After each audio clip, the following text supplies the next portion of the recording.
Querido amigo, hoje o nosso alvo é estudarmos o capítulo final do livro das profecias de Oséias. O texto é Oséias 14, 1 a 9.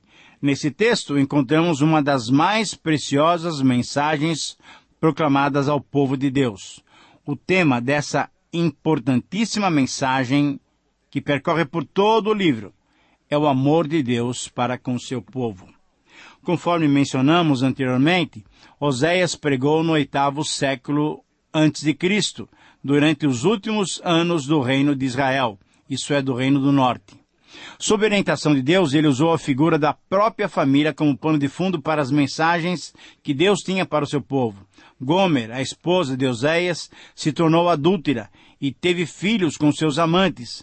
Apesar de tudo que Oséias fez para mostrar o seu amor, ela o traiu repetidas vezes. Oséias, então, representando Deus, fez de tudo para trazer a sua esposa de volta, mas somente depois dela estragar a vida e perder basicamente tudo o que tinha, ela voltou.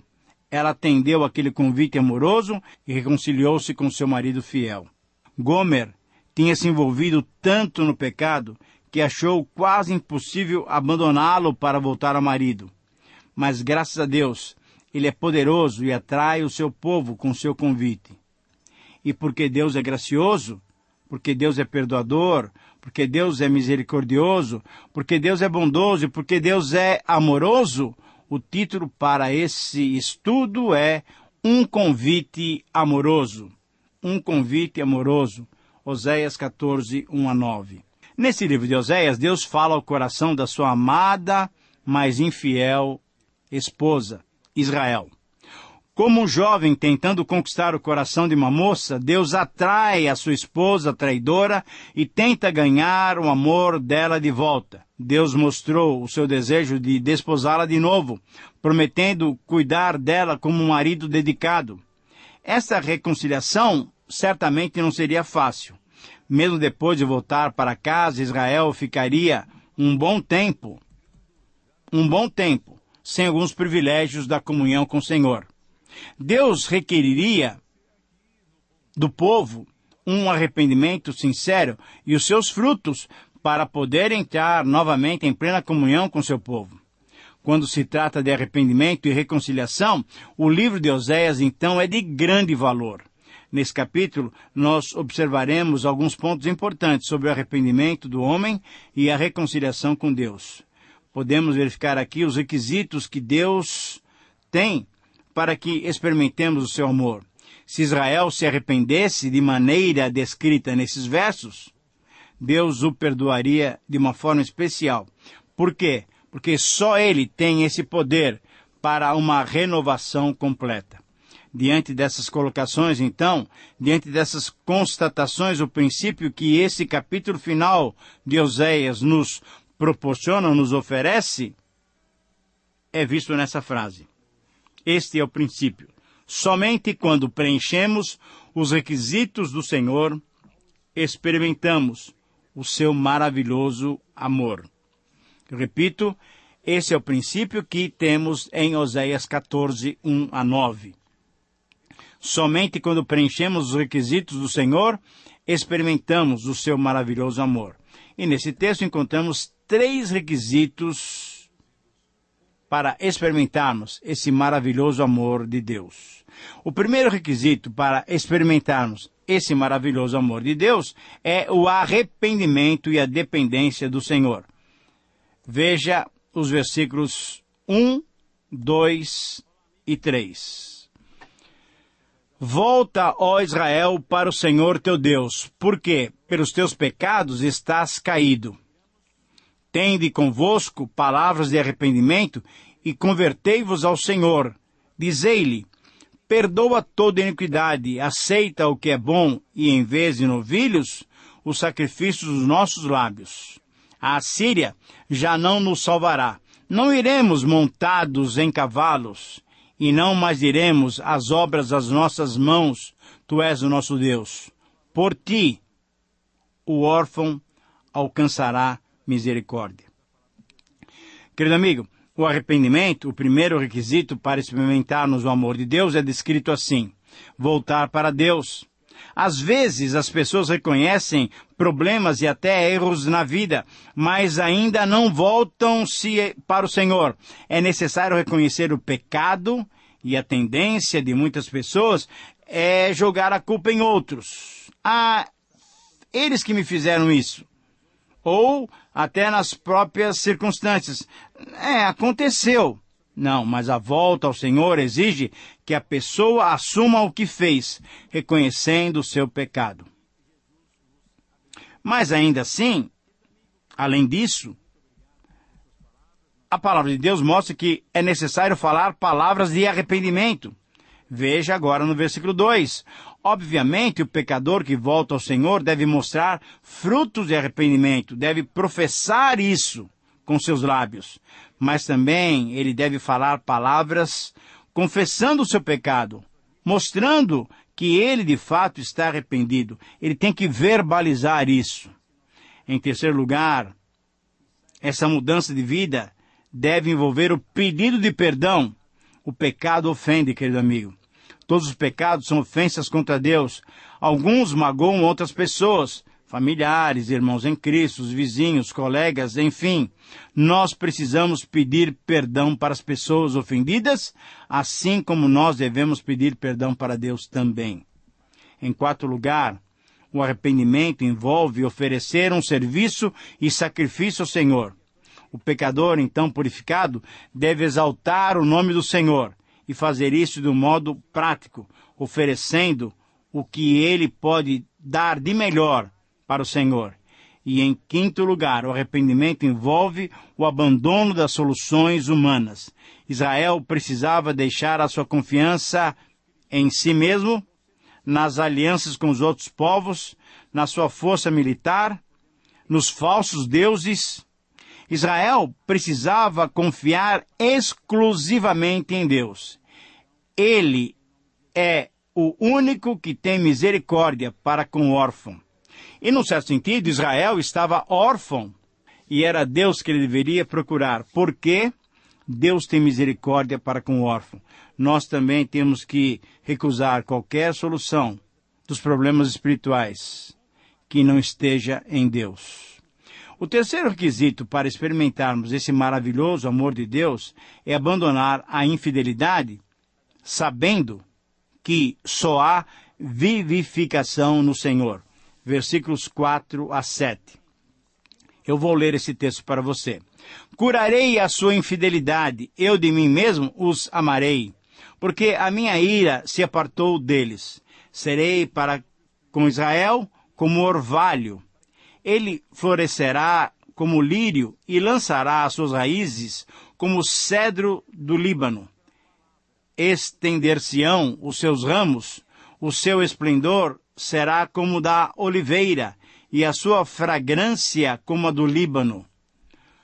Os que se assentam de novo à sua sombra voltarão, serão vivificados como cereal e florescerão como a vide.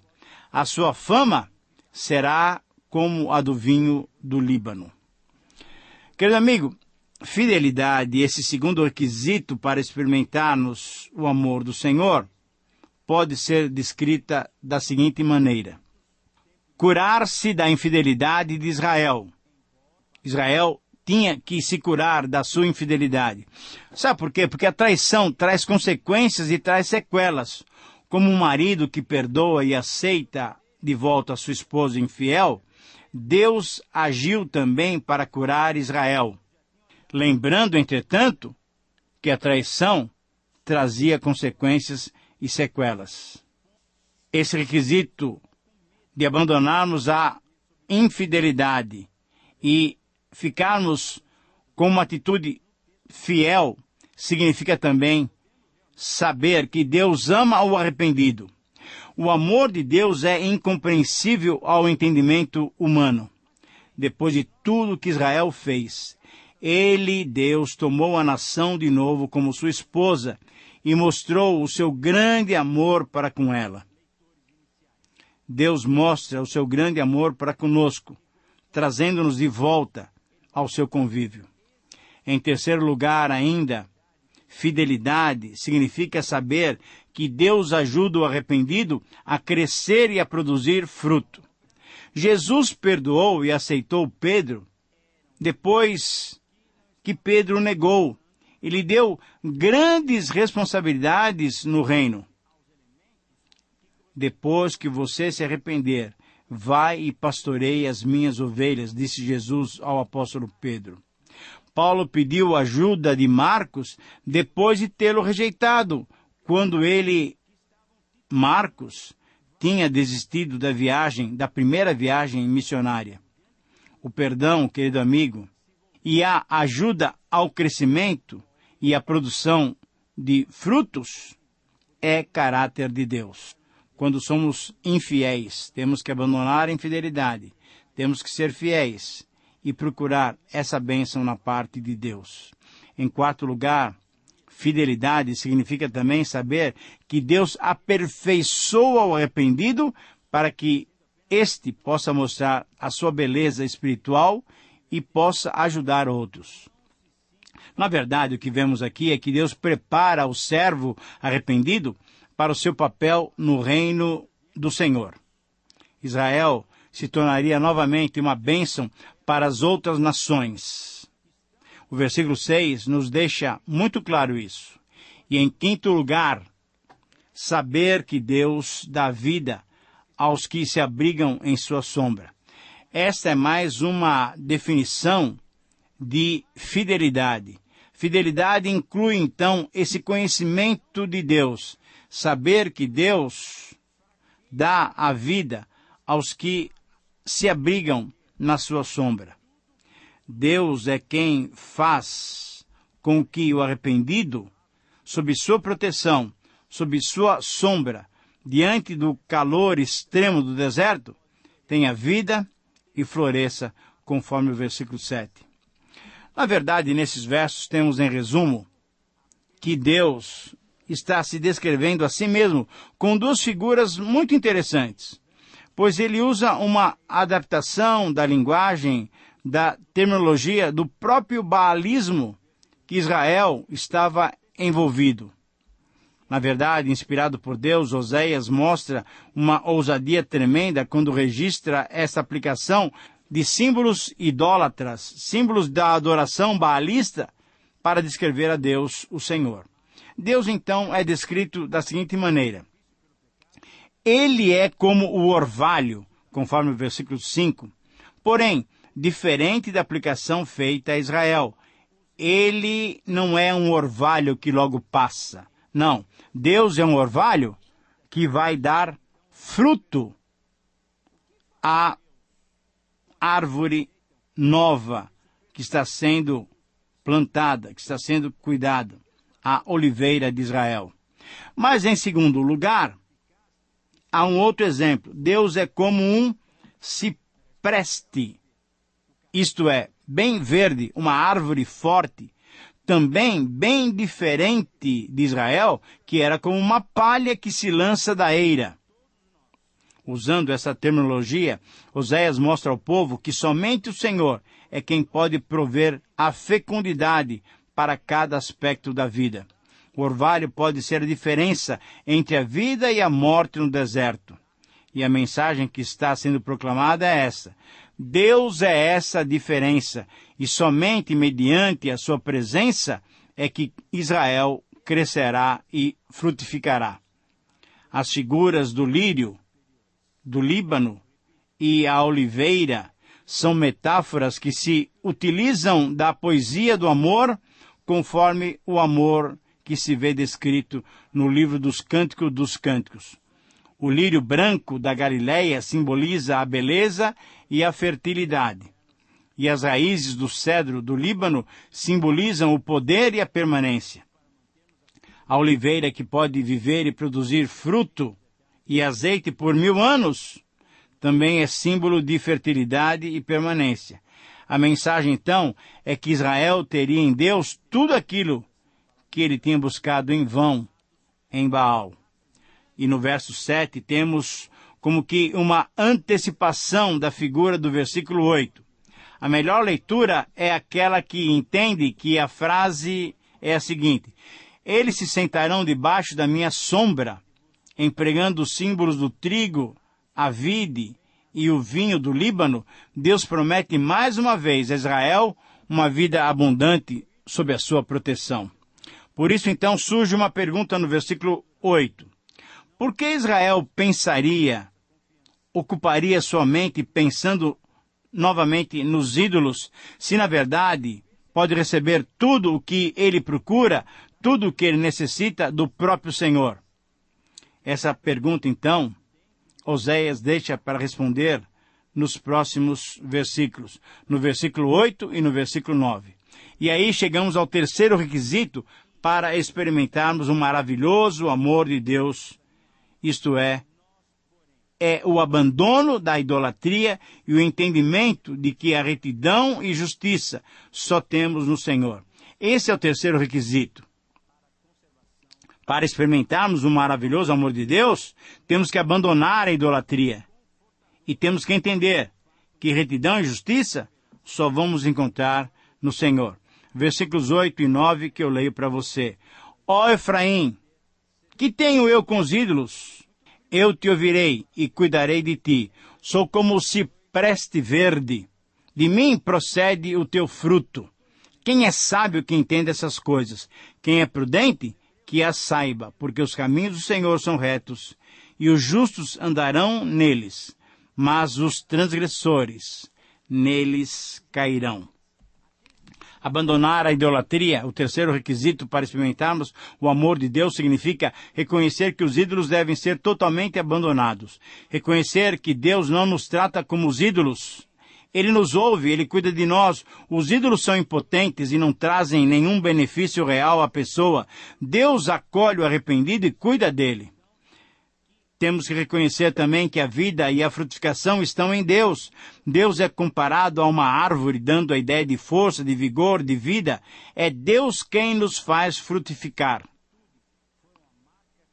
Temos que reconhecer também que é necessário refletir sobre essa diferença fundamental. A sabedoria é refletir e viver dessa nova maneira, pois os caminhos do Senhor são retos e justos. Esse terceiro requisito, então, em quinto lugar, significa que, abandonando a idolatria, nós vamos reconhecer que rebeldes, injustos e transgressores não conseguem andar nos caminhos de Deus. A insensatez não se alinha, não se afina com o caminho justo e reto. O abandono da idolatria é a comprovação da sabedoria. Nos versos 8 e 9, nesse finalzinho de livro, se responde então a uma pergunta feita anteriormente.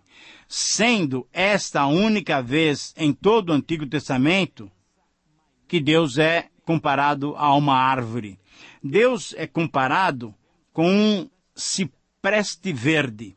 Nos lugares altos do baalismo, uma árvore sagrada representava a deusa da fertilidade, mas aqui, de modo surpreendente, o Senhor declara que Ele mesmo, e só Ele, é a fonte inesgotável para a vida do seu povo.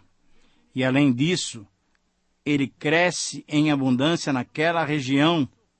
Essa árvore verde formosa, essa árvore nativa é então o símbolo perfeito para dizer que Israel não teria mais necessidade de importar um Deus estrangeiro, um Deus dos gentios. É do Senhor, e somente de Deus, que Israel receberá o seu fruto. Que essa mensagem de Oséias possa ser viva para você também. Oséias conclui o seu livro com um apelo aos sábios. O sábio entende e segue a palavra do Senhor. E a minha oração é que você seja sábio, entenda essa palavra de perdão, de amor de Deus, e volte-se para o nosso Deus. Querido amigo, que Deus te abençoe. Um grande abraço e até o próximo programa com os aspectos introdutórios de Tiago.